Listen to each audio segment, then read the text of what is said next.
Selamat siang Mas Agustinus. Selamat siang, Mbak.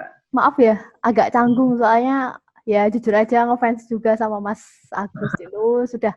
Udah beberapa kali udah baca bukunya Mas Agustinus. Jadi kayak ya ampun nggak percaya gitu loh kok. Sekarang Santai bisa aja. iya langsung bicara gitu loh.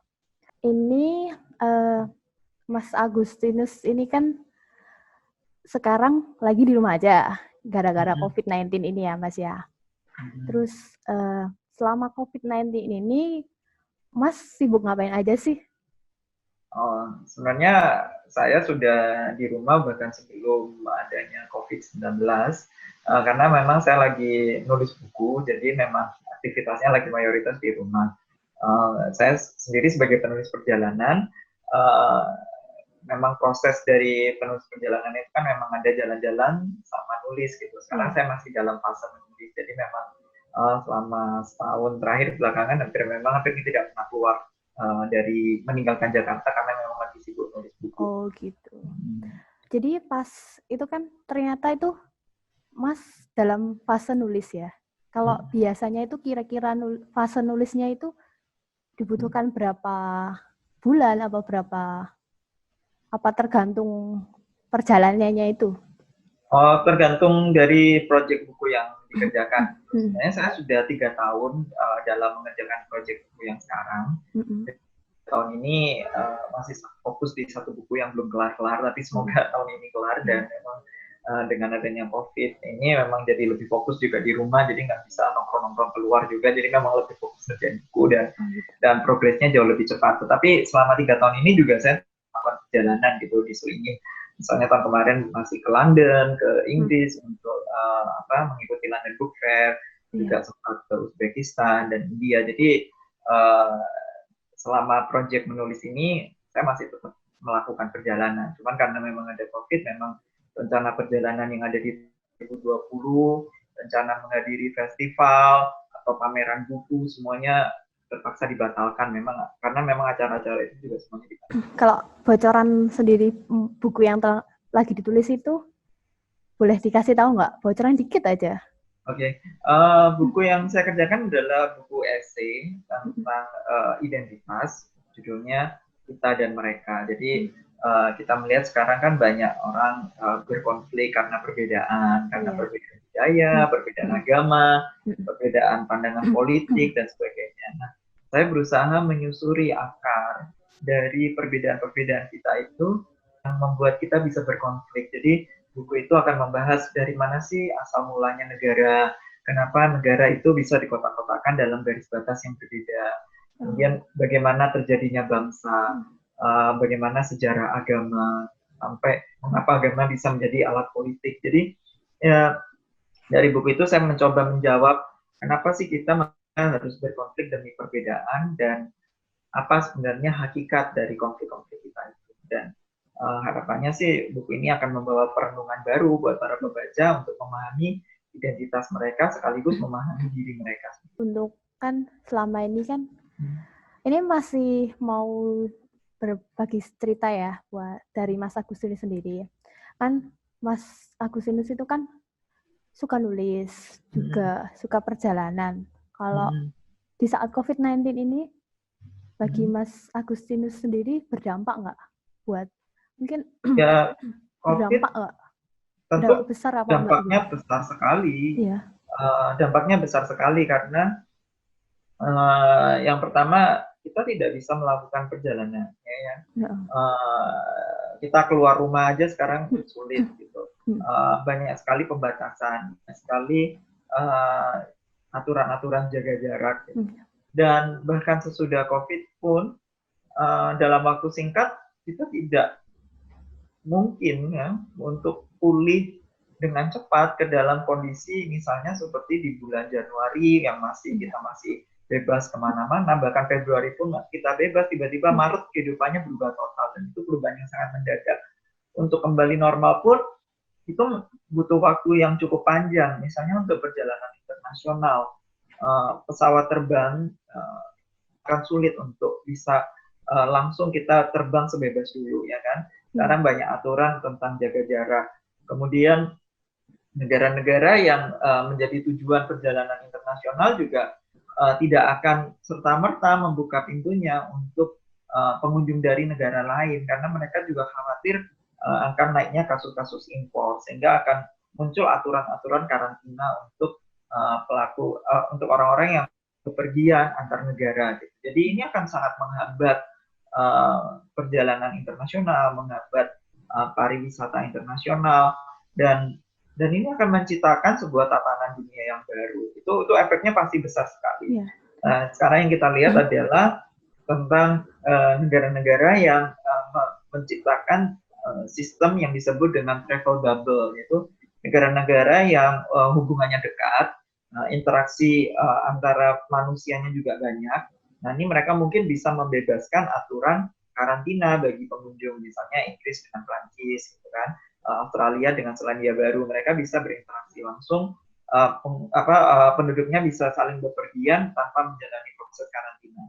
Tetapi kalau negara-negara yang masih bergulat dengan isu COVID, ya, kalau kasus COVID tinggi, ini akan sangat sulit bagi warganya untuk bisa ke luar negeri, dan juga akan sangat sulit bagi negara itu untuk bisa mendatangkan pengunjung dari negara asing, karena pengunjung dari luar pun takut untuk ketularan COVID di negara yang dikunjungi. Jadi memang ini akan menciptakan satu tatanan yang baru antar negara. Yang kedua juga akan menciptakan psikologi manusia yang berbeda gitu. Orang-orang zaman sekarang akan lebih khawatir ya untuk datang ke satu tempat yang asing untuk berinteraksi fisik ya, dan jarak dekat dengan orang yang tidak dikenal ini muncul kekhawatiran yang lebih besar gitu. Dan ini tentu akan merupakan hambatan yang besar lah bagi dunia pariwisata, ataupun juga merupakan hambatan yang besar di perjalanan internasional. Jadi ini efeknya akan sangat besar. Kalau dari Mas sendiri lah, maksudnya itu kayak ini dari sisi personalnya Mas Agustinus sendiri yang nggak bisa ngelakuin perjalanan ya selama COVID ini. Itu Mas kadang-kadang ada perasaan, ya kalau beberapa yang saya dengar kan ada yang sedih, nggak bisa kemana-kemana. Kalau Mas Agustinus sendiri gimana? Apa ya udah biasa aja, sabar, apa? Ya jujur ada perasaan kayak kok gini sih, you know? Kapan ini berakhir, kayak ya namanya manusia mungkin stres apa gimana gitu, gimana Mas? Apalagi saya sudah pernah mengalami karantina seperti ini sebelumnya. Jadi tahun 2003 waktu itu saya tinggal di Beijing, karena saya dulu sekolah di Beijing kan. Dan di Beijing itu merebak wabah SARS, dan SARS ini juga virus corona juga gitu, dan yang masih saudara dengan virus yang menyebabkan COVID. Nah, waktu di Beijing itu, waktu itu saya masih kuliah, saya sudah mengalami di mana pemerintahnya memaksa warga untuk tetap tinggal di lingkungan masing-masing. Jadi kalau saya dulu kan kuliah di kampus gitu, dan saya tinggal di luar kampus, saya tidak boleh masuk ke kampus saya sendiri gitu. Jadi kampus saya disegel. Dan di Beijing itu semua lingkungan kantor juga disegel. Kemudian lingkungan perumahan juga disegel. Misalnya saya tinggal di rumah A gitu, saya tidak boleh keluar dari gerbang perumahan ini, dari kompleks yang beberapa gedung ini, tidak boleh pergi ke kompleks yang lain, karena itu dianggap bisa menularkan. Jadi itu konsep karantina, konsep lockdown, itu sudah saya pernah alami di Beijing waktu itu. Dan negara yang pertama kali menerapkan lockdown saat meletusnya COVID-19 ini juga Cina, gitu. Karena itu memang mungkin mereka sudah pengalaman, kalau penyakit yang wabah seperti ini, solusinya adalah dengan mengurangi perjalanan ya, mengurangi interaksi penduduk, supaya karena ini penyakit yang tidak dikenal, penyakit yang penularannya cepat melalui droplet dan juga bisa menular melalui udara, maka solusi yang tepat adalah dengan menghalangi penduduk untuk berinteraksi secara dekat, karena itu bisa menularkan penyakitnya. Dan sebelum adanya vaksin, itu merupakan cara yang paling efektif. Apalagi di Cina dengan penduduknya yang sangat besar ya. Jadi kalau penularannya merebak, pasti rumah sakitnya juga akan kewalahan untuk menangani pasien yang segitu besar. Jadi konsep tentang karantina, tentang lockdown, ataupun tentang pembatasan sosial untuk mengatasi wabah, buat saya bukan hal yang baru karena saya sudah mengalami itu. Dan waktu mengalami pertama kali di Beijing itu memang sangat stres karena waktu itu saya kuliah, sedangkan di kampus saya perkuliahan tetap berlangsung gitu. Tapi saya karena tinggal di luar, saya tinggal di apartemen, saya tidak bisa ngampus gitu. Jadi saya merasa tertinggal dari teman-teman gitu. Waktu itu memang sangat stres, jadi tekanannya sangat besar. Tetapi sekarang mungkin saya sudah lebih dewasa, sudah berselang 17 tahun ya dari kejadian itu. Dan ketika saya sekarang melihat lagi apa yang dulu saya anggap di Cina itu, oh mereka lebay banget gitu kan. Waktu itu SARS itu korbannya cuma 700 ya. Waktu itu 700 jiwa itu buat kita udah besar sekali ya. Tapi kalau dibandingkan COVID ini kayaknya mikroskopis banget ya. Kayaknya gitu. Cuman di saat itu saya merasa wah lebay banget hanya demi penularan yang mungkin cuma berapa ribu, kemudian korban segitu sampai seluruh negara, seluruh kota ya waktu itu semuanya di shutdown gitu istilahnya kan, dimatikan itu saklarnya. Jadi benar-benar kita nggak bisa bergerak, kita nggak bisa bebas bekerja dan berpergian dan sebagainya. Tetapi sekarang ketika saya melihat itu dengan kasus COVID ini, sekarang malah saya merasa memang itu cara yang tepat gitu. Karena apa? Kalau kita menghadapi masalah seperti ini, kita tidak bisa hanya memikirkan diri kita sendiri gitu. Jadi waktu itu kalau ketika saya masih muda mungkin saya belum pernah ngerasain apa ya rasanya takut mati gitu. Cuma itu aja gitu ya. Ngapain sih sampai selebay ini, sampai harus pakai masker semua, sampai nggak boleh keluar rumah gitu kan. Tapi sekarang saya menyadari bahwa kita nggak bisa egois. Kita nggak bisa hanya mikirin, saya nggak kena penyakit, saya nggak mati, udah gitu. Saya nggak takut mati, maka saya bebas keluar gitu. Itu adalah sikap yang egois. Karena kita nggak bisa hanya mikirin kita ketularan atau enggak, tapi kita harus mikirin bahwa kita juga bisa jadi carrier gitu. Kita bisa menularkan penyakit ini tanpa kita sadari, tanpa kita mendapatkan gejala, tapi yang menderita nanti adalah keluarga terdekat kita, anak-anak yang ada di rumah, atau juga orang-orang yang sudah lanjut usia gitu. Mereka yang rentan gitu. Jadi kita harus memikirkan dalam lingkup yang luas bahwa ini bukan cuma demi kita sendiri, demi kesehatan kita sendiri, tapi kita juga harus mikirkan demi kebaikan orang lain. Dan saya rasa ketika saya mikirnya ke situ, saya nggak terlalu merasa bahwa ini menekan atau sebagainya. Buat saya ini adalah bagian dari tanggung jawab sosial saya sebagai bagian dari masyarakat, yaitu dengan patuh untuk tetap tinggal di rumah dan patuh untuk mengikuti protokol-protokol yang dipandang oleh pemerintah merupakan cara yang efektif untuk menghambat penularan. Buat saya ini adalah tanggung jawab sosial. Kalau tadi kan saya tanya lebih dari sisi orang traveler ya, maksudnya sisi orang yang suka traveler. Kalau sekarang bagi penulis ini selama COVID, ini bikin tambah rajin atau malah kekurangan, kadang-kadang mungkin kurang inspirasi atau kurang apa kalau bagi penulis ya. Ini dari sisi penulis.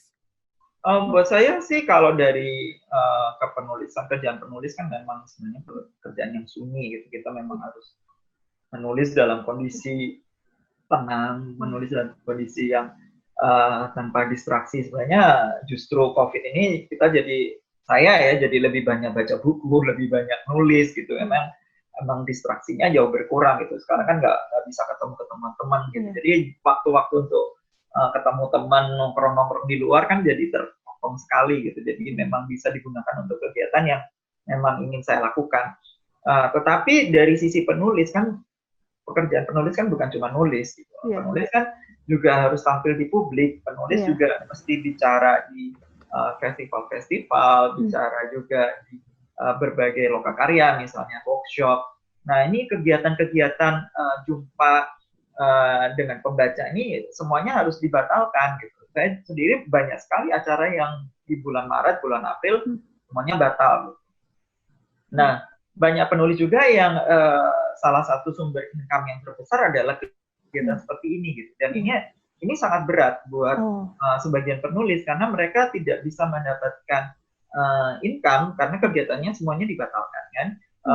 Dan kegiatan-kegiatan ini termasuk kegiatan promosi untuk mengangkat buku, untuk mempromosikan buku, sehingga kalau kegiatan ini semuanya berhenti, bukunya juga ikut turun gitu. Dan yang lebih parah lagi adalah toko buku semua tutup gitu. Jadi karena memang karena COVID, mall ditutup, toko buku ditutup, warganya juga nggak keluar untuk beli buku, memang penjualan buku menurun drastis. Nah, ini efeknya cukup berat ya buat penulis. Di Indonesia sendiri mungkin e-book masih belum cukup populer, jadi tetap buku yang hard copy, buku yang fisik ini masih merupakan sumber marketing yang utama gitu. Jadi ini efeknya berantai sih buat penulis. Di satu sisi memang kalau dari untuk produksi untuk buku-buku berikutnya mungkin kita lebih banyak kesempatan nih karena di rumah dan nggak bisa kemana-mana, ya daripada nggak ngapa-ngapain ya nulis gitu. Itu sebenarnya waktu yang besar gitu. Kemudian yang dulunya kerja kantoran kan sekarang pada WFH, jadi kalau WFH kan bisa ngatur lebih banyak waktu untuk menulis gitu. Jadi sebenarnya untuk dari sisi waktu kita lebih punya banyak waktu, tetapi untuk kegiatan untuk interaksi dengan pembaca, kegiatan untuk promosi buku semuanya lebih sulit, dan itu antisipasinya adalah kita beralih ke digital. Jadi banyak penulis sekarang yang lebih banyak tampil di misalnya di IG, di Instagram, atau di YouTube, atau lewat menyelenggarakan webinar. Jadi kegiatan yang semula jumpa darat, semua pindah ke digital gitu. Dan ini termasuk saya yang mengalami, ini adalah satu eksperimen-eksperimen yang semula saya belum merasa perlu untuk mencoba, termasuk pakai Zoom atau Google Meet, atau menyelenggarakan kelas pelatihan menulis online. Itu kan sesuatu yang dulu bahkan terpikir pun enggak gitu, tapi kita dipaksa karena COVID gitu. Dan sebenarnya kalau kita melihat COVID ini kan adalah satu pandemi yang sifatnya kan sudah menjadi isu yang global gitu. Seluruh dunia merasakan efek yang sama, dan ini efeknya sangat dahsyat. Pandemi ini akan menimbulkan perubahan-perubahan yang permanen dalam kehidupan kita, karena dia memaksa masyarakat untuk melakukan eksperimen sosial yang revolusioner. Ya kan, dulu kantor-kantor masih sangat menekankan pada absensi, semua harus kantor, jamnya tepat. Tetapi gara-gara pandemi ini semua dipaksa tiba-tiba harus WFH, semua harus dipaksa untuk tetap efisien walaupun nggak bisa kantor gitu. Dan ini kan akan menimbulkan perubahan yang besar dalam gaya hidup perkantoran. Bagi penulis juga perubahannya juga akan sangat fundamental gitu ya. Yang dulunya kita sangat mengandalkan acara-acara darat, acara-acara fisik ya, bedah buku fisik, ataupun kelas-kelas menulis secara fisik, sekarang semuanya pindah ke online. Jadi mau nggak mau para penulis juga harus mengadopsi bagaimana teknologi digital ini untuk tetap mempertahankan hubungan dengan para pembaca atau dengan audiens melalui cara-cara digital. Dan saya rasa ini semua yang harus kita belajar untuk tetap adaptif ya, beradaptasi dengan perubahan yang baru. Kalau berarti menurut Mas Agustinus ini nanti tatanan baru new normal ini akan bertahan. Maksudnya bukan hanya selama pandemi COVID-19 ini masih parah ya, karena virus ini nggak akan pernah hilang. Apa suatu saat nanti kalau mungkin kekebalan tubuh manusia mungkin udah terbiasa dengan COVID, nanti tatanan baru ini akan kembali ke normal yang dulu, apa akan bertahan? Maksudnya bertahan sampai selanjutnya? Semua pandemi itu akan menimbulkan perubahan yang permanen. Itu yang kita tahu kalau kita melihat sejarah dari berbagai pandemi yang pernah melanda dunia manusia. Jadi misalnya di maut hitam yang ada di Eropa tahun pada abad ke-15 atau 14, abad 14, 15 atau 14, tetap dikoreksi ya Mbak ya, sesuai dengan.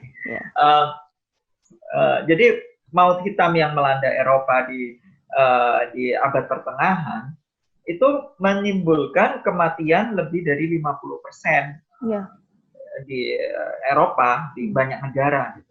Dan itu menimbulkan perubahan sosial yang sangat besar gitu. Jadi perubahan sistem kerajaan, peran masyarakat, kemudian struktur sosial semuanya berubah. Jadi kalau kita lihat sejarah pandemi, misalnya pandemi yang lain adalah di benua Amerika, setelah kedatangan orang Eropa ke benua Amerika, banyak orang penduduk asli Amerika yang mati, itu akhirnya timbul perbudakan. Jadi orang-orang dari Afrika diangkut ke Amerika untuk kerja di perkebunan. Dan sampai sekarang kan orang Afrika masih merupakan penduduk yang cukup besar ya, dan mayoritas di Amerika Tengah, misalnya di pulau-pulau Karibia itu penduduknya kebanyakan keturunan Afrika, dan juga di Amerika Serikat sampai sekarang penduduknya keturunan Afrika juga sangat banyak gitu, dan itu juga karena pandemi. Jadi pandemi itu dia menimbulkan kematian yang sangat besar, dan dia juga menimbulkan perubahan yang permanen.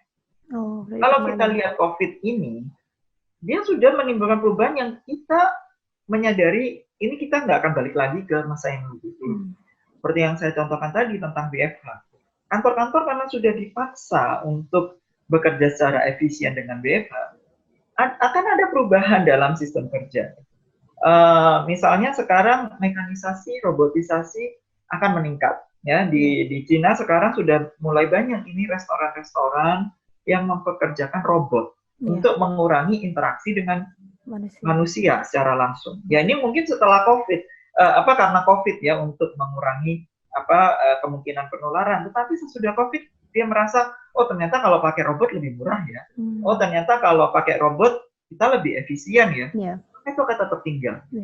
Kemudian lagi sistem tentang sekarang ini adalah tracing yang menggunakan artificial intelligence, kecerdasan buatan. Jadi negara-negara seperti Cina, Korea Selatan, mereka sudah menggunakan aplikasi smartphone untuk melacak ya pergerakan orang gitu. Jadi kita pakai Bluetooth kemanapun kita pergi, sebenarnya kita ada datanya gitu. Nah kalau di Cina sekarang masuk ke tempat-tempat umum itu setiap orang harus melakukan pemindaian dari bukan pemindaian suhu, tetapi pemindaian smartphone.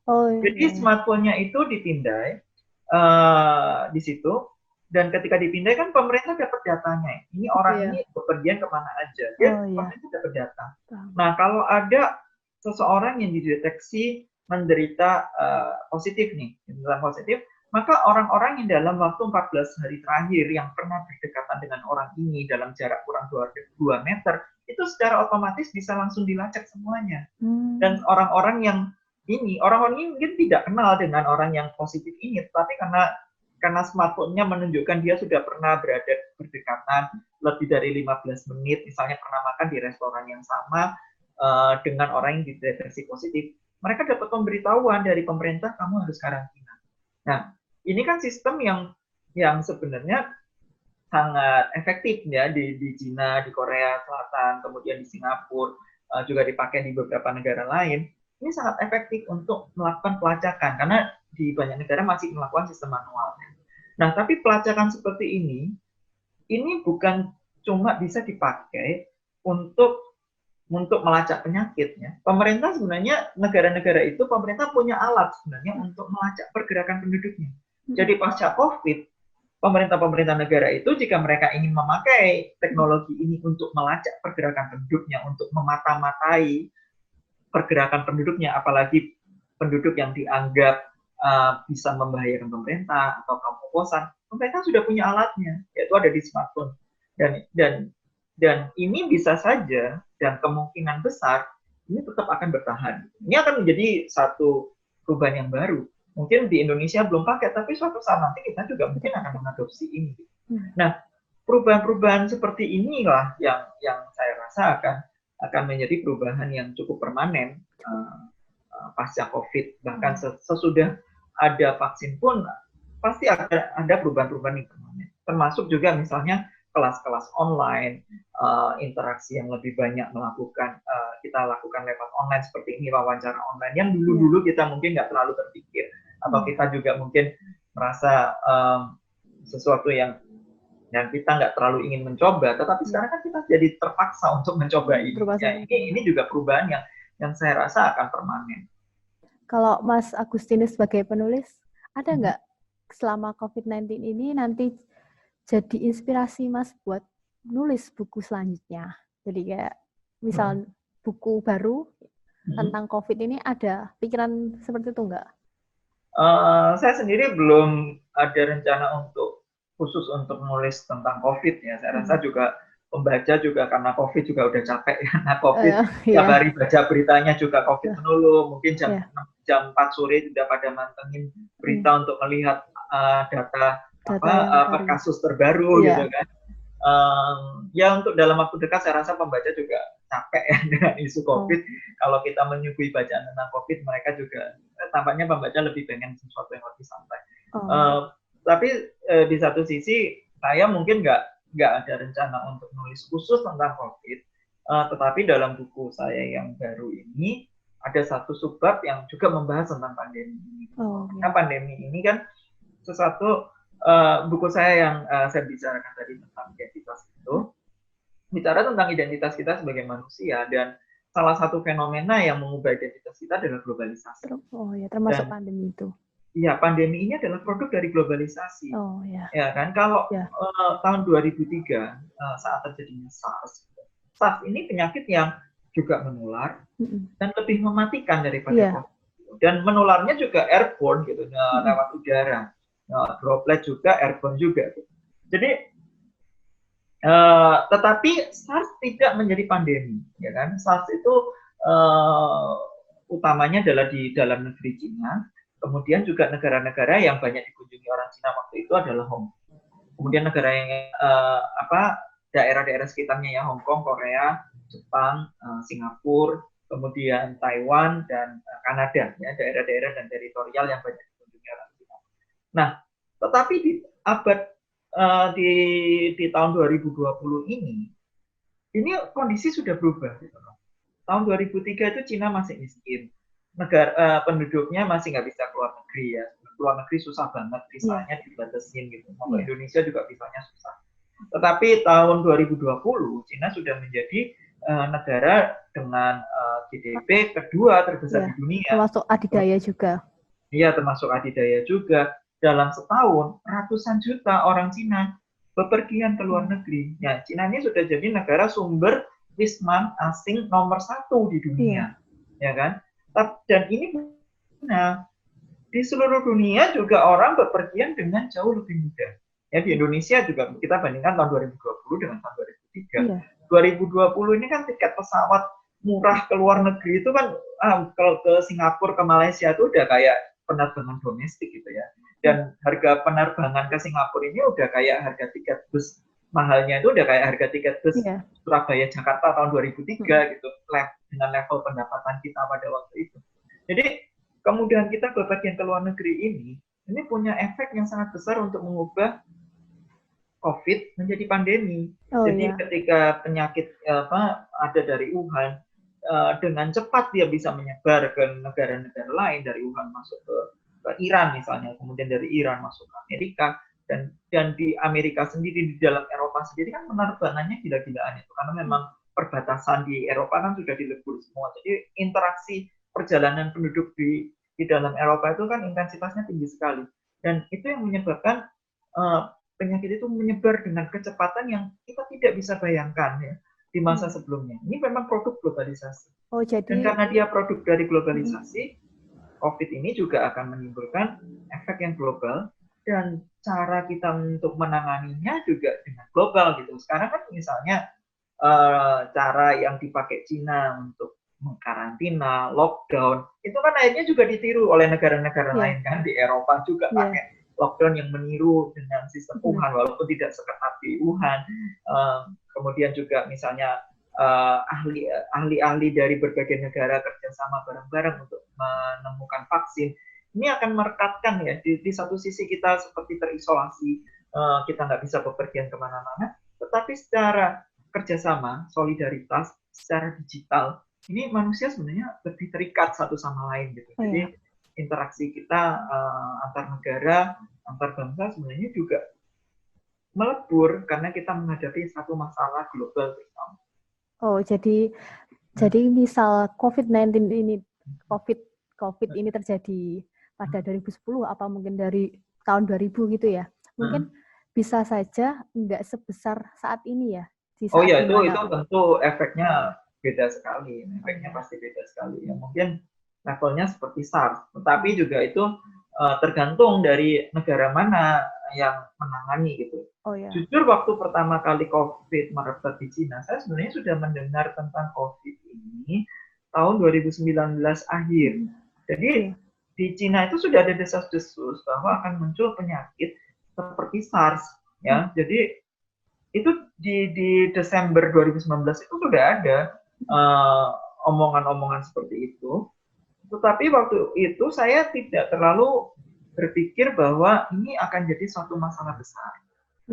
Karena saya merasa Cina sudah punya pengalaman untuk menangani SARS tahun 2003, yaitu dengan isolasi total, dengan lockdown total, yang ternyata bisa membuat SARS itu musnah dari dunia manusia karena dengan lockdown yang sangat ketat, dan itu memang sistem yang khas yang membuat Cina bisa melakukan itu, dan itu sulit untuk ditiru negara lain karena mereka sistemnya sosialis dengan satu partai yang kontrolnya dari pusat sampai ke level terbawah, dan itu membuat mereka bisa melakukan lockdown seperti itu. Jadi memang tapi saya waktu itu optimis ya, COVID pasti waktu itu namanya belum disebut COVID ya, belum COVID. Disebut sebagai corona baru. Saya waktu itu optimis Cina pasti akan bisa menangani, dan ini penyakit ini juga akan beres dalam waktu yang sangat singkat seperti SARS. Tetapi yang tidak saya duga adalah ternyata penyakit ini sempat merembet ke negara lain, dan begitu merembet ke negara lain, ternyata attitude ya, sikap dari pemimpin negara-negara yang berbeda untuk menangani wabah ini menyebabkan penyebaran yang sampai tidak terkendali gitu. Yang saya justru sangat surprise ya, setelah penyakit ini masuk ke Eropa, ke Italia, itu merebaknya di Italia itu gila-gilaan gitu. Dan saya sampai waktu itu tidak habis pikir kenapa di negara Eropa yang lebih maju ternyata pengendalian penyakit menularnya justru sangat buruk gitu, dan itu akhirnya juga terjadi di Inggris, di Amerika, di Brasil, dan di banyak negara yang lain, dan akhirnya ini kan akhirnya jadi pandemi yang semula yang berasal dari satu tempat yang ada di Cina kemudian bisa menyebar ke seluruh dunia dalam waktu yang cepat. Ya, salah satunya adalah sikap dari pemerintah negara-negara yang berbeda, budaya-budaya yang politik yang berbeda untuk menangani wabah ini, sehingga tidak semuanya bisa maksimal dalam menangani wabah. Itu yang membuat COVID-19 ini menjadi sangat spesial. Iya, jadi memang sistem pemerintahan suatu negara itu udah mempengaruhi dulu ya. Oh ya, itu efeknya jelas sangat ya berarti. Budaya juga efeknya sangat besar. Iya. Apalagi kan ini kan kalau sekarang ramainya ini kan Amerika Serikat yang nomor 1, udah nomor 1 COVID-19. Tapi apakah karena mereka menganut sistem liberalis ya, lama-kelamaan orang-orang di sana tuh banyak yang mengkampanyekan mereka pengen bebas. Dan apalagi kalau dilihat dari demo-demo yang terjadi soal Black Lives Matter, George Floyd kan, kita lihat mereka hampir nggak peduli. Mereka walaupun nomor 1 kayak udah nggak peduli lah sama COVID-19 itu. Jadi apakah itu di Amerika itu seperti itu? Apakah karena pengaruh dari sistem liberalis tadi? Ya memang ada satu karakter yang berbeda antara masyarakat sosialis dengan masyarakat yang menganut demokrasi liberal ya. Kalau sosialis itu kan sistemnya satu partai, yang sosialis komunis ya. Sistemnya satu partai, kemudian rakyatnya juga hanya mendengarkan pada pemerintah karena memang suara pemerintah sangat kuat di situ, ya kan? Dan pemerintahnya itu tidak perlu bersaing untuk mendapatkan suara untuk pemilu berikutnya karena cuma ada satu partai, jadi tidak ada persaingan perebutan suara. Itu yang membuat mereka lebih efektif ketika pemerintah punya kebijakan A, ya kebijakan itu yang diterapkan. Mereka tidak peduli apakah ini kebijakannya populis atau enggak. Yang penting sekarang adalah misalnya prioritas sekarang adalah menyelesaikan wabah. Gitu. Ya mereka fokus di situ, nggak peduli rakyatnya protes atau apa. Mereka bisa menggunakan seluruh aparatnya untuk memaksa rakyatnya mau nggak mau harus patuh. Ya. Tetapi di sisi lain rakyatnya juga terbiasa berpikir kalau rakyat sosialis itu kepentingan individu itu nggak penting gitu. Kepentingan individu berada di bawah kepentingan masyarakat sosial. Itu ciri khas masyarakat sosialis. Jadi ketika sebelum mereka menuntut kebebasan pribadi, oh saya harus keluar, oh saya harus ini kalau saya nggak bisa jalan-jalan ini melanggar HAM saya atau sebagainya. Itu nggak ada dalam masyarakat sosialis, karena mereka berpikir ya pasti pemerintah akan ngaturin kita gitu. Pasti pemerintah akan mikirin kita dan kita tetap di rumah tapi kita tetap bisa hidup gitu. Jadi itu pola pikir seperti itu sangat kuat di Cina. Atau di Vietnam ya. Jadi pemerintah Cina atau pemerintah Vietnam cara mereka untuk menggerakkan rakyat ya, kesadaran rakyat itu adalah dengan narasi perang. Oh kita ini sedang berperang, kita harus mengorbankan jiwa dan raga untuk memenangkan perang terhadap pandemi ini. Itu narasi yang sangat efektif di situ. Jadi di Cina itu dengan adanya narasi perang, pemerintah bisa memobilisasi massa. Jadi ini lockdown ini nggak akan berjalan di Cina kalau nggak ada peran partisipasi aktif dari rakyat. Semua saling mengawasi satu sama lain. Jadi kita jangan pikir kita bisa melanggar karena nggak ada polisi, tetapi tetangga kita juga ngawasin kita gitu. Jadi semuanya jadi memata-matai karena memang ada mobilisasi massa. Kemudian relawan dalam jumlah ribuan relawan dikerahkan gitu. Relawan dikerahkan sampai ke tingkat RT. Petugas RT itu kerja lembur untuk mengawasi agar setiap orang yang di lockdown di daerahnya itu dapat makanan gitu. Ya, nggak ada yang kelaparan di tempat. Jadi petugas RT ini juga kerja nggak dibayar gitu demi menjaga wilayahnya gitu. Kemudian juga ada relawan yang memeriksa suhu dari rumah ke rumah dan untuk membawa orang-orang yang ditemukan sakit untuk dibawa ke karantina massal. Nah, sistem karantina massal ini juga kalau di negara demokrasi liberal kan agak susah gitu ya, memaksa orang untuk ke karantina kan gitu. Di sini lebih ke karantina mandiri. Nah, kalau di Cina merasa karantina mandiri itu justru masih menularkan penyakit sama keluarganya, ya kan? Penyakit sama orang yang jualan sayur misalnya. Jadi pemerintah kemudian memutuskan semua yang ada sakit harus karantina secara terpusat, semuanya dibawa gitu. Jadi ada petugas-petugas yang datang dari rumah ke rumah untuk membawa orang yang sakit dan nggak ada yang bisa protes. Kalau kamu harus karantina ya karantina, kalau kamu melanggar kamu bisa dipenjara. Jadi sistem itu bisa diterapkan di negara yang seperti itu. Nah, kalau kita bicara di masyarakat yang demokrasi liberal, ini akan susah gitu karena satu kepentingan HAM ya kan, kalau pemerintahnya maksa orang untuk karantina aja ya, menggeret orang untuk karantina kan mereka protes gitu. Itu di negara liberal juga negara yang demokrasi liberal pasti begitu. Yang kemudian memaksa untuk lockdown, tidak bisa keluar rumah ya kan. Mereka harus, kecuali kasusnya benar-benar parah ya seperti di Italia. Pada awalnya ketika Italia itu sudah melakukan himbauan untuk social distancing, untuk tetap di rumah, anak-anak muda kan tetap pergi ke bar, minum-minum ya kan. Di Inggris masih anak-anak muda waktu itu masih perayaan Saint Patrick gitu kan. Jadi perkumpulan massanya juga sangat besar. Yang kedua, pemerintahnya juga menganggap remeh gitu kan. Waktu itu pemerintah Inggris, Amerika itu nggak nganggap COVID ini penyakit yang serius. Bahkan di Inggris itu kalau pakai masker di depan umum itu malah diplerokin orang gitu, malah dianggap mengganggu, meresahkan gitu karena nakut-nakutin orang gitu. Jadi ini menjadikan ya di beberapa negara, di Brasil juga seperti itu. Ini jadi penularannya jadi sangat cepat karena pemerintahnya juga pengen populis kan, pemerintahnya juga pengen dapat support dari rakyat. Oh ya rakyatnya nggak senang di lockdown, ya udah kita ngikutin. Tapi baru penyakitnya sudah parah sekali ya mereka nggak mau harus menerapkan lockdown yang sangat otoriter, bahkan misalnya mengerahkan polisi, tentara dan mendenda orang yang keluar rumah gitu. Itu kan sebenarnya cara-cara yang dipakai di Cina kan, cara-cara yang sosialis gitu. Tapi akhirnya diterapkan karena memang memaksa. Masalahnya kalau di negara demokrasi liberal itu kalau rakyat dipaksa dikurung dalam waktu yang terlalu lama, ini karena terbiasa dengan pola pikir kebebasan ya, manusia lah, semua manusia lah itu peduli di negara manapun, apakah itu negara demokratis ataupun negara sosialis, kalau dikurung terlalu lama mereka pasti akan berontak. Nah, pemberontakan itu masuk akal. Jadi kalau lockdownnya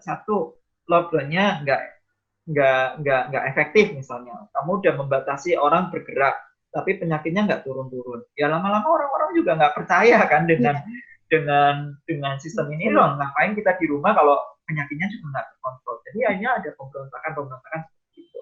Dan itu kita lihat di Amerika bukan cuma masalah rakyatnya juga udah pengen berontak, tapi isunya kan juga menjadi bagian dari politisasi. Jadi antara rebutan suara, jadi apalagi politisi yang mau menghitung-hitung nih rakyatnya berapa nih yang mendukung lockdown dan yang anti lockdown, dia hitung-hitungan suara, oh kayaknya yang anti lockdown lebih banyak, oh ya politisinya pada dukung yang ini. Jadi ini permainan suara juga gitu ya, dan ini adalah satu fenomena yang mungkin kita nggak akan jumpai di negara seperti Cina atau Vietnam karena sistem yang berbeda. Dan itu juga kita bisa melihat bagaimana negara seperti Cina dan Vietnam lebih efektif untuk mengatasi pandemi ini karena semuanya terkontrol dari pusat. Oh iya. Dan satu lagi, saya tiba-tiba teringat satu kasus.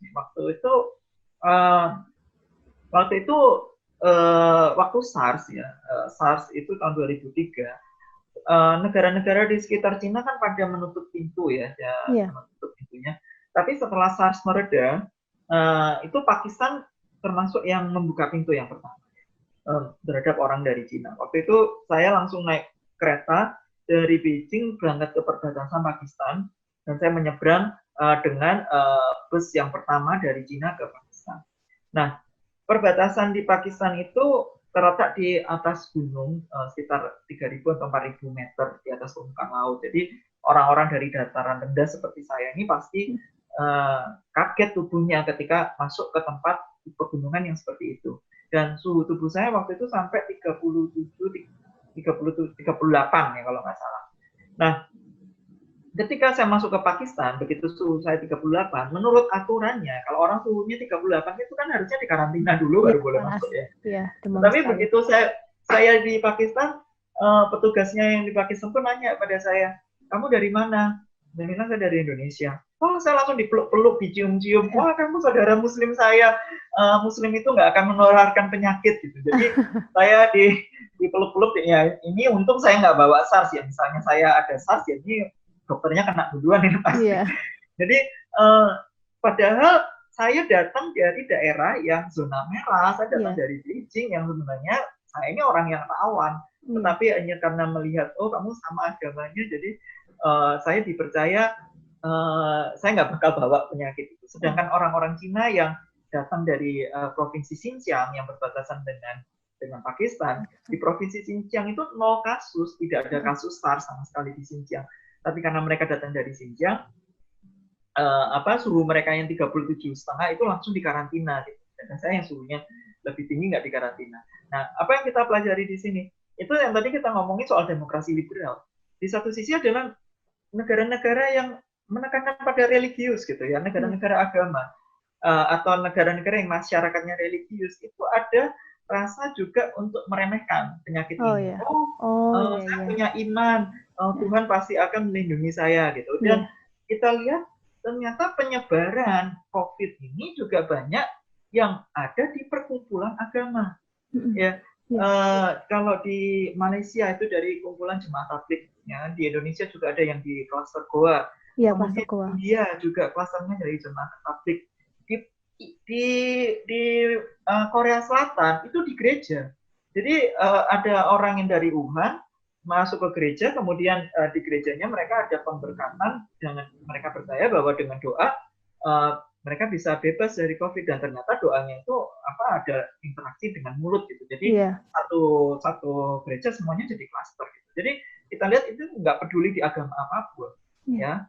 Di agama apapun itu ada sikap seperti itu, meremehkan, tercenderung meremehkan, dan akhirnya justru menyebabkan tempat ibadah menjadi klaster penyebaran gitu. Jadi ini yang cukup menarik juga di Iran. Waktu itu ada ulama-ulama yang juga mengatakan bahwa COVID ini adalah azab bagi Cina. Ternyata ulamanya sih itu salah satu ulama besar di Iran.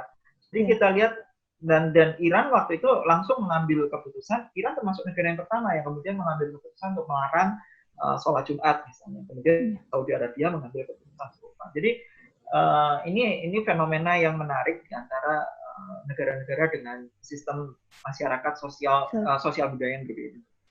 Oke. Tadi kan kita lebih sering, kalau di Indonesia kan kita lebih sering mendengar cerita COVID-19 dari Cina, kan ya awal pertama mereka di sana, dan negara-negara Eropa. Kan Mas Agustinus ini udah keliling ke negara-negara Asia Tengah. Kalau di Indonesia sendiri, Asia Tengah itu termasuk negara-negara yang jarang jadi perhatian kan. Kalau di Indonesia, maksudnya kalah dibanding Cina, kalah dibanding Eropa. Kalau cerita dari negara-negara seperti Afghanistan, Kazakhstan, mungkin Mas Agustinus udah pernah dengar cerita COVID-19 dari sana itu bagaimana? Secara umum aja gimana? Mungkin ada cerita menarik dari negara-negara Asia Tengah.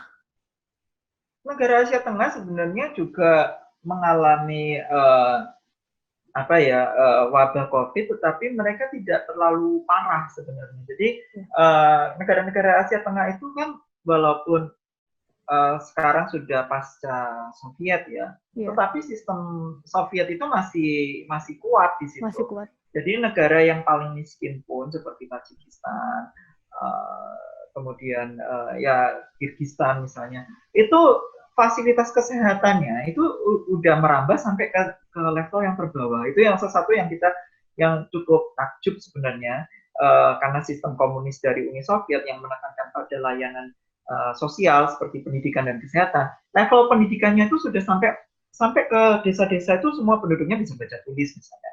Semuanya semuanya mengenyam pendidikan. Jadi untuk sosialisasi misalnya, sosialisasi penyakit, kemudian sosialisasi dari pemerintah itu lumayan efektif di negara-negara itu. Sehingga kita tidak melihat merebak wabah yang cukup besar di situ. Ya Afghanistan kasus lain ya, karena Afghanistan nggak dibawa Soviet. Kemudian satu negara yang bebas dari COVID sama sekali adalah Turkmenistan. Jadi Turkmenistan sampai sekarang setahu saya masih 0 kasus ya, 0 kasus COVID gitu. Karena Turkmenistan ini seperti Korea Utaranya Asia Tengah gitu. Jadi sejak awal mereka sudah sangat orang dari luar negeri sangat sulit masuknya ke negaranya, dan begitu COVID ya mereka isolasi total. Ya karena isolasi total mereka bisa menghambat gitu ya penyakit ini untuk masuk ke negaranya. Jadi ya kita lihat negara-negara yang nggak tersambung dengan globalisasi. Ya ini kan saya tadi sebutkan bahwa COVID ini kan produk dari globalisasi juga. Gitu, dan sebagai pandemi dia adalah produk dari globalisasi. Negara-negara yang nggak terikat dengan globalisasi seperti Turkmenistan, Korea Utara, kemudian negara-negara yang terpencil di Kepulauan Pasifik ya seperti Kiribati, kemudian pulau-pulau yang sangat terpencil di Pasifik yang lain, itu mereka bisa bebas dari pandemi ini ya, karena mereka menggunakan teknik isolasi. Nah isolasi itu kan sebenarnya juga lockdown negara itu istilahnya kan. Nah mereka sudah melakukan itu sejak awal. Jadi ya saya rasa di Asia Tengah secara umum terlepas dari Afghanistan saya sebenarnya agak khawatir juga karena fasilitas kesehatan sangat minim, kemudian testing juga sangat minim, dan kalau ada wabah di situ memang pasti akan sangat mengerikan gitu. Dan mereka juga bertetangga dengan Iran gitu. Jadi memang yang paling mengkhawatirkan Afghanistan. Tetapi untuk negara-negara Asia Tengah yang bekas Soviet, mereka punya sistem negara yang sangat kuat ya, sistem pemerintahan yang sangat kuat, dan kontrol pemerintah dari pusat sampai ke bawah itu cukup kuat gitu. Itu warisan dari sistem Soviet ya, yang saya rasa itu juga menguntungkan bagi mereka dalam menangani wabah ini. Kalau gini Mas, tadi kan kemungkinan karena sistem pemerintahan yang sosialis itu kan, karena tapi ada juga seringkali, misal Indonesia aja sering dulu pas awal-awal COVID-19 kok awalnya dikit gitu loh. Alasan banyak orang yang bilang mungkin itu keterbatasan alat uji. Apa kemungkinan negara-negara seperti Turkmenistan, Kazakhstan itu sedikit COVID karena keterbatasan alat uji itu juga. Saya rasa Kalau dari angka statistik tentang angka COVID berapa yang positif itu tidak ada negara satupun yang bisa secara utuh dia tahu jumlah totalnya gitu. Makanya Cina walaupun sekarang angka COVID-nya yang jumlah kasusnya itu sudah sangat rendah dan angka penularan barunya juga sangat rendah, masih tetap mengandalkan pelacakan dengan artificial intelligence karena tidak ada yang bisa menjamin orang-orang yang tanpa gejala itu mereka nggak bawa virus gitu. Bahkan di Indonesia pun kita juga nggak bisa menjamin gitu kan. Sejak pembukaan penerbangan ini kita baru melihat banyak berita, banyak orang yang baru ketemu, oh ternyata mereka adalah OTG, mereka punya kasus setelah mereka harus pengujian demi surat-surat untuk bisa terbang baru ketahuan. Dan ini pasti banyak sekali. Ini yang kita nggak bisa tahu angka pastinya berapa. Tapi kan kita bisa melihat dari apakah sampai terjadi lonjakan jumlah kematian sampai rumah sakit itu nggak bisa menangani misalnya. Itu ketahuan levelnya, itu kita bisa memperkirakan level penyakitnya itu di masyarakat. Kalau misalnya seperti di Italia itu kan sampai udah kayak medan perang gitu, sampai rumah sakitnya harus memilih mana yang harus diobati, mana yang harus terpaksa dikorbankan karena memang ventilatornya terbatas. Nah itu kan udah kelihatan kalau itu udah parah sekali. Dari situ kelihatan. Nah tadi misalnya pertanyaan apakah deteksinya minim? Saya rasa negara-negara situ memang ada satu kemungkinan itu. Tetapi di sisi lain kita juga nggak ngelihat lonjakan kematian yang luar biasa seperti yang terjadi di Eropa atau seperti yang terjadi di Brasil atau di Ekuador. Itu nggak terjadi di negara-negara itu. Bahkan di Indonesia juga nggak terlalu besar yang seperti ditakutkan sebelumnya. Itu yang menunjukkan bahwa ternyata dengan pembatasan sosial memang ada efeknya juga gitu, walaupun mungkin tidak 100% menghentikan penularan, tetapi setidaknya rumah sakit ini nggak sampai kebanjiran, nggak sampai kewalahan ya dalam menangani kasus gitu. Dan di Asia Tengah sendiri setahu saya sampai sekarang tidak ada berita tentang kewalahan. Bahkan di Rusia, kalau kita lihat Rusia itu angka COVID-nya tuh tinggi sekali. Tinggi sekali. Iya. Ya kan, nomor 3 atau 4 ya di dunia sekarang. Kan di Eropa sudah kalau nggak nomor 1, nomor 2 ya sekarang. Tetapi jumlah kematiannya itu minim sekali. Ya, kalau di negara lain di Eropa itu, misalnya di Inggris itu sudah kematiannya itu udah sekitar 10% ya. Di Rusia tuh nggak nyampe segitu, bahkan sekitar 1-2% gitu kan angka kematiannya. Ya kenapa? Karena jaringan kesehatannya negara sosialis itu memang jaringan kesehatannya sangat kuat sampai ke pedalaman itu mereka punya rumah sakit itu yang sangat membedakan sistemnya, karena sistem sosialis itu kan layanan kesehatan gratis kan, layanan pendidikan gratis gitu. Ataupun kalau nggak gratis murah sekali, dan itu juga kita lihat di Cina juga seperti itu. Ke dokter itu murah sekali gitu, dan itu yang tidak ada misalnya di Amerika. Di Amerika kan berobat ya mahalnya minta ampun, dan nggak semua orang tercakup dengan asuransi kan. Nah sedangkan di Eropa jumlah rumah sakitnya ternyata walaupun dengan teknologi yang secanggih itu pun ternyata tidak mencukupi untuk lonjakan pasien dalam jumlah besar. Jadi saya rasa memang ada yang diuntungkan dari sistem sosialis itu yang membuat negara Asia Tengah masih bisa survive. Satu sisi adalah pemerintah, yang kedua juga saya juga lupa menyebutkan adalah media. Ya kan, kalau di dalam negara yang terkontrol, jadi negara-negara di Asia Tengah itu nggak ada yang benar-benar demokratis liberal yang medianya bebas ngomong gitu ya, ada berita bikin semaunya gitu. Itu di Asia Tengah nggak ada yang seperti itu. Semuanya medianya harus nurut sama pemerintah. Nah kalau pemerintahnya maunya, misalnya pemerintah sudah mencanangkan, kita harus sosialisasi COVID ini penyakit yang bahaya, supaya penduduk waspada, ya medianya harus nurut, semuanya searah, sepaham dengan arahan pemerintah. Jadi kalau pemerintahnya mau bilang, oh ini kita harus pakai narasi perang, ya semua medianya juga ngomongnya seperti itu. Itu dari pengalaman di Cina, Vietnam, dan juga di negara-negara Asia Tengah yang medianya juga nggak bebas. Misalnya kayak di Indonesia, oh media ini kita dengerin kita mau memunculkan suara orang yang menentang pemerintah misalnya, tinggal ngejosin aja itu liput aja terus-terusan. Nah itu nggak ada di negara-negara itu. Jadi untuk masalah COVID, rakyatnya juga jadinya sepaham gitu. Nggak ada kayak yang anti COVID sampai yang tiba-tiba demo seperti di Amerika atau di Eropa, itu nggak ada kejadian seperti itu di negara-negara itu. Ya, terus ini pertanyaan kalau tadi kan ke negara-negara lain ya. Kalau khusus di Indonesia tuh gimana? Kalau menurut Mas Agustinus penanganan COVID-19 di Indonesia ini, termasuk bukan hanya pemerintahnya aja ya, masyarakatnya juga. Kalau Mas Agustinus melihat ini gimana?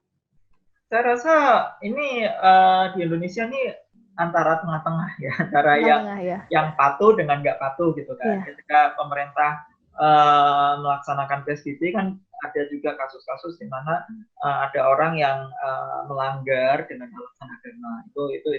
Itu karakteristik yang khas di Indonesia, yang misalnya juga merasa bahwa aturannya nggak berguna, tapi dia merasa saya nggak takut mati, tapi saya lebih takut Tuhan gitu. Itu adalah kejadian yang khas di Indonesia. Kemudian di satu sisi masyarakat yang patuh juga banyak. Jadi kita lihat kondisinya sekarang memang banyak orang yang meragukan data. Itu data memang kita nggak mungkin bisa dapetin data yang 100% benar karena memang tesnya terbatas, kan. Tapi di sisi lain kita belakangan ini saya justru merasakan juga optimisme bahwa sedikit banyak PSBB ini sudah menunjukkan hasilnya karena angka penularan memang sudah menurun gitu. Jadi dengan peningkatan jumlah tes kita bisa melihat bahwa angka R0 RT-nya itu sudah menurun. Kalau RT-nya di bawah 1 itu berarti penyakitnya sudah under control. Jadi jumlah kasus barunya sama jumlah orang yang sembuhnya itu sudah lebih banyak orang yang sembuh. Jadi angkanya akan terus menurun gitu kalau RT-nya sudah di bawah 1. Dan saya lihat banyak daerah di Indonesia yang sudah berhasil untuk mewujudkan RT di bawah 1. Ini berarti lebih banyak kondisi terkendali. Terlepas kita orang-orang yang tidak percaya dengan data, setidaknya melihatlah dalam keadaan di mana tidak ada kejadian rumah sakit kewalahan dan mayat membludak di mana-mana sampai nggak bisa dikubur. Yang seperti yang terjadi di banyak negara lainnya yang tidak siap dengan kasus ini. Jadi saya rasa walaupun mungkin pemerintah seharusnya bisa mengambil langkah yang lebih cepat di awal, kalau sudah sejak Februari atau sudah sejak Februari mengambil langkah yang lebih cepat, mungkin kita nggak perlu selama ini mengalami stagnasi dalam hal kegiatan ekonomi kita. Tetapi dalam kasus yang lain, kalau kita membandingkan dengan banyak negara lain, sebenarnya tidak terlalu buruk juga gitu apa yang terjadi di Indonesia dalam pengendalian COVID. Sekaligus di satu sisi kita ngomongin COVID ini nggak bisa ngomongin hanya COVID ya, tapi kita juga harus ngomongin ekonomi. Ya kan, kalau orang di lockdown terus-terusan terus nggak ada makanan, ini juga akan jadi kerusuhan gitu. Nah, setidaknya di Indonesia itu nggak ada kejadian seperti itu. Di negara lain ada, di negara lain itu sampai darurat militer gitu. Dan darurat militer itu masyarakat itu, kemarahan masyarakat kepada pemerintah juga besar. Misalnya di India misalnya, di daerah Kashmir. Di Kashmir itu kan sebenarnya darurat militer, lockdown itu juga sudah sebelum COVID. Sekarang ditambah lagi dengan lockdown pasca karena COVID. Jadi mereka itu double lockdown misalnya. Jadi kemarahan kepada pemerintah itu sangat besar. Nah itu yang untungnya di Indonesia nggak sampai ada kejadian seperti itu. Karena semua pemerintah negara-negara sekarang itu semua harus mencari balancing, keseimbangan antara kesehatan, ekonomi, dan sosial gitu loh, kebahagiaan sosial. Kalau kita demi nol penularan ya lockdown total caranya. Tapi apakah masyarakatnya bahagia? Terus gimana dengan ekonominya nanti? Apakah mau ancur-ancuran? Nah itu semua harus mencari balance-nya gitu. Dan saya rasa ini yang menjadi kesulitan sekaligus tantangan bagi pemerintah negara manapun sekarang adalah mencari titik temu antara tiga kebutuhan ini, yaitu mempertahankan ekonomi, mempertahankan kebahagiaan sosial, dan membatasi dan mengontrol penularan penyakit. Jadi memang sistem pemerintah di Indonesia kan Pancasila ya. Kalau menurut saya itu memang di tengah-tengah ya. Jadi termasuk mencerminkan kebijakan pemerintah sekarang yang akhirnya tengah-tengah juga, terus respon masyarakat pun juga akhirnya tengah-tengah. Jadi saya rasa mungkin bukan karena Pancasilanya ya, tapi karena memang ini adalah sistem bagaimana kita bisa adaptif terhadap perubahan, gitu. Adaptif terhadap kondisi saat ini, dan kita harus mempertimbangkan kondisi sosial rakyatnya. Jadi rakyat yang berbeda dengan budaya yang berbeda, dengan kondisi ekonomi dan pemikiran yang berbeda, mereka punya karakter yang berbeda-beda. Ya. Lockdown seperti Cina misalnya, yang sangat sosialis, komunis dan otoriter, itu akan sangat sulit diterapkan di Indonesia kalau tidak ada wabah yang terlalu mematikan. Jadi kalau misalnya wabahnya itu benar-benar sampai banyak orang-orang mati sampai bergelimpangan di jalan, nah itu mungkin baru bisa diterapkan darurat militer yang dilakukan, darurat sipil atau darurat militer yang kayak dilakukan di Cina gitu. Kalau kita kan punya seperti itu. Kalau negara yang Indonesia ini kan negara demokrasi sebenarnya. Jadi kalau negara demokrasi ini rakyatnya sulit dibuat percaya dengan narasi pemerintah karena medianya banyak. Terus kalau pemerintah bilang oh ini perang, oh ini ya rakyatnya nggak gampang percaya karena sumber-sumber medianya banyak sekali gitu, dan mereka bebas bersuara di media sosial. Itu nggak bisa sistem yang kayak gitu kecuali benar-benar parah gitu kejadiannya. Itu akan sangat sulit untuk diterapkan di Indonesia. Yang kedua, lockdown bisa dijalankan kalau masyarakatnya bisa mandiri. Mandiri ketika kamu nggak ada kerja, nggak ada income, kamu tetap bisa makan nggak sebulan 2 bulan. Nah, ini kan udah nyangkut ekonomi gitu kan. Nah, kalau di Cina kenapa dia bisa? Karena orang Cina punya kebudayaan menabung. Jadi oke lah kamu nggak kerja sebulan 2 bulan. Di Cina itu hampir nggak ada tunawisma kan. Hampir semua orang punya rumah gitu. Kita nggak lihat orang keleleran di jalan gitu. Kemudian kalaupun ada ya itu tanggungan pemerintah, tapi itu jumlahnya kecil sekali. Nah, kalau di Eropa juga punya sistem jaminan sosial yang sangat bagus gitu. Orang-orang juga punya income yang tinggi, sedangkan orang masyarakat yang nggak punya penghasilan, pemerintah juga ngasih income. Gitu. Pemerintahnya ada dananya. Nah, kalau misalnya Indonesia atau India menerapkan itu kan susah sekali. Makanya di India juga kesulitan untuk menerapkan lockdown. Banyak ketidakpatuhan juga di situ karena memang untuk memaksa masyarakat yang demokratis untuk tinggal di rumah, kemudian nggak ada income.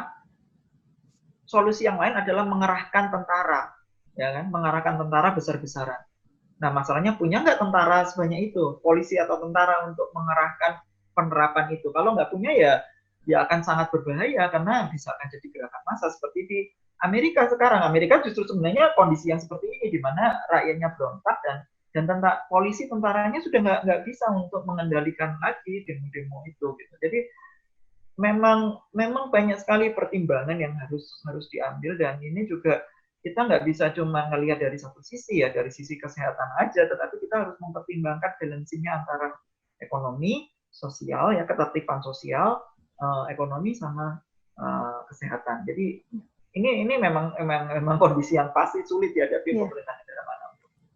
Ya, ini pertanyaan terakhir ya, Mas. Ya. Kalau saran bagi masyarakat sama pemerintah, kan ini udah COVID kita mulai new normal. Kalau Mas Agustinus bisa memberikan saran selanjutnya di tengah pandemi ini seperti apa? Minta sarannya buat masyarakat dan pemerintah. Ya, saya rasa sarannya buat saya sama aja antara masyarakat dan pemerintah, karena kita masyarakat Indonesia itu sebenarnya juga masyarakat yang mengutamakan masyarakat umum ya. Kita selalu di dalam ideologi Pancasila kita itu kita itu ada antara tengah-tengah antara individualisme dengan sosialisme gitu. Jadi kita tengah-tengah. Oke, kita punya kebebasan dalam hal demokrasi, kita bisa bersuara. Tetapi kita juga sejak kecil dalam pendidikan ideologi kita kan ditekankan bahwa kepentingan sosial itu lebih penting daripada kepentingan individu. Itu pendidikan moral Pancasila yang saya pelajari di sekolah. Nah, saya sarankan orang-orang untuk kembali kepada ajaran itu, bahwa kepentingan masyarakat luas adalah lebih penting daripada kepentingan kita individu. Ya, dengan kita terus mempertimbangkan kepentingan masyarakat luas, kita ketika kita mengambil tindakan apapun, kita harus mempertimbangkan itu. Gitu. Misalnya, aku malas pakai masker. Gitu. Sebelum kita keluar nggak pakai masker, kita ingat dulu kepentingan masyarakat luas. Kalau kita nggak pakai masker, ya kan, kita bisa nularin penyakit ke orang, dan kita juga bisa ketularan dan kita menularkan pada orang yang lain.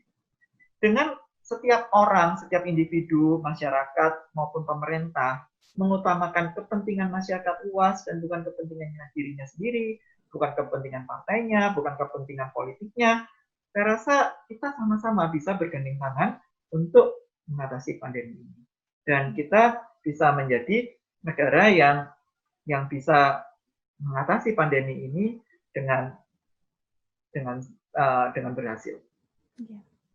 Ya, makasih ya Mas Agustinus udah berbagi ceritanya. Terima kasih juga, sama-sama. Siapa lagi namanya, Kak? Maria Gipti. Maria Gipti. Terima kasih banyak ya. Terima kasih sudah nonton. Jangan lupa like, subscribe, dan share ya.